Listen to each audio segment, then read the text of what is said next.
Hello, welcome to a midsummer edition of the Ref Show. People always ask me, what on earth do you talk about on the show at this time of year? Goodness me, we need half an hour, not 20 minutes, because we also got this to talk about. Youdan Trophy's on the way.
Youdan Trophy, that's something to look forward to. Paul McGuinness and the tournament director, Dean Mohareb, are with me. But we'll talk a little bit about the prospects for Youdan and the great field of competition and the extra teams there are this year a bit later in the show. But of course, the Confederations Cup is dominating the football agenda. But I'd guess that even above the competition, video refereeing is dominating the agenda. So many high-profile incidents. Of course, since we were last with you, France and England and the way it can go wrong with the penalty and the sending off. So where do we stand on video refereeing and where it's at now? Well, I think for me it's about communication. I think the VAR is coming in. That's got to be accepted. I think the protocol that's been set is not consistent enough. The referees are clearly unsure in when they should go to a review, how that should be communicated. The length of time of the review is differing, so we've got some reviews that are almost instantaneous, 20-30 seconds, some that are taking minutes. So for me it's a communication thing. I think I would like to see an improvement. I'd like to see things shown on the big screen, maybe even hearing the conversation between the referee and the video referee, because yesterday in the Portugal game there was an incident with an offside and nobody knew why this goal had been disallowed until half-time when the pundits analysed it, and sort of 20 seconds before the goal there was an offside. So I think that would clear it up for me. Where are you with it, Paul? Well, I think you know, as we said, it's got to come in. You know, it's been pushed for quite a few years now. With the advent of people seeing replays on TV, they want it. They want to see a replay. They want to see, and it's big business now. So people want to see the right result. They want it fair. But at the same time, I agree completely with Dean. You need the right communication. I think we're in a learning process now. It's people experimenting, going through it, make some mistakes. I think there's a big thing you can learn from the other sports. Rugby have gone well down this route now, and there'll be mistakes that they made, and you can learn from comparing what they've done. They do some very good things. I think, as Dean just said, you know, show bits on the screen. Everybody's clear then, and make it clear. With the communication, exactly what's happened. Yeah. As you say, you want the right result, but it's still possible because it's not a panacea for all wrong decisions and controversy. You can get actually the wrong result, as happened in the France-England friendly, even after it's been reviewed. Yeah. So you're only as good as your video referee, really. I think, and taking time to get it right. Well, I think like what Paul said, I'd like to see maybe an expansion now of the trials rather than rushing it in for next season or whatever. I'd like to delay it, do a few more trials, learn from these other sports and get the communication nailed on, so when it comes in, then it works. Are we going to have too many decisions referred? Because you mentioned earlier about the Confederations Cup, Portugal 2, Mexico 2 with a goal disallowed.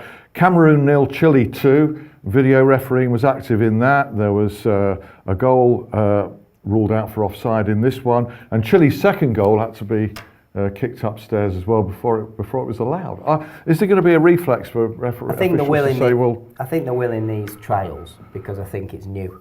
So I think referees will err on the side of caution and review. Probably every goal is probably being reviewed, even if that's not visible. I would have thought every goal's being reviewed. Penalty claims, everything that warrants a sort of talking point will be reviewed in the pilots, I would have thought. But I think over time, as referees become more confident with the system, that should hopefully bottom out. Are we taking away spontaneity? I think we've got to be very careful about that. We've got to make sure we get a very efficient system so that we don't lose time and stop the game constantly. We talked before, we don't like American football. And in fact, we may talk later about some of the rules or proposed new laws to the game, which are being put out. Some very interesting, and they are aimed at speeding everything up.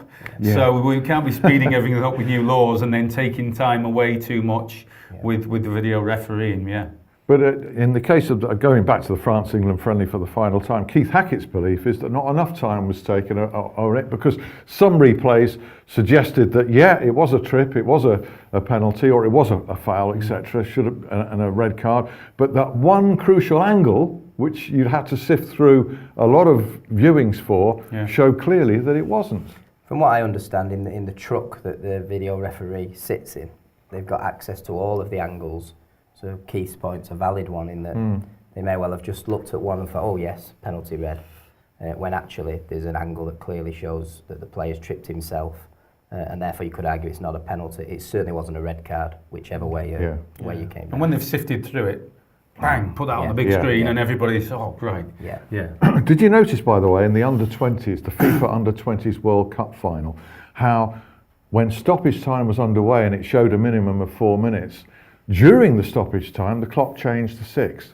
So extra time was being, and people were aware. The viewing audience on TV was aware. I wonder if that's an introduction or a step towards independent timekeeping.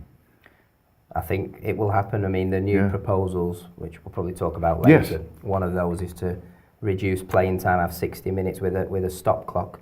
So that's going to have to be taken out of the referee's hands. Yeah, which would be a welcome thing for match officials in a way. Goal celebrations, FIFA ordering goal celebration time to be added to stoppage time. That's enforced for the Confederations Cup. That's got to be a good thing, isn't it? What do you think? Yeah, I think so. I mean, some of these celebrations are far too long. In fact, some people actually train to do it. We'll all go to the corner flag, we'll all do this. You come back at a certain time and drip back to all waste time and kill the game after a goal. Maybe even, as I said before, a rule where we kick off a minute after the goal is scored. They'd be back quick then, Alan. They'd all be back quick. I think that's great. A minimum of 1 minute for a goal celebration, which will be added on. But the game will kick off. If you're not back later. That'd be an interesting one, wouldn't it? That would be, a crackdown on players mobbing officials. We always get that. We have to wait till later stages to see whether that really will apply and be acted on. Enforcing the 6-second limit on goalkeepers holding onto the ball. We talked about that in last week's ref show. It's an ideal world. Well, it can be done, but it has to be, the point I was making pre-show was it has to be done consistently. You can't have one referee penalising it in a game and then not penalising it at the other end. It's got to be consistent so that every referee is on the same hymn sheet. So if they're going to do that and they're going to do it across the board, great.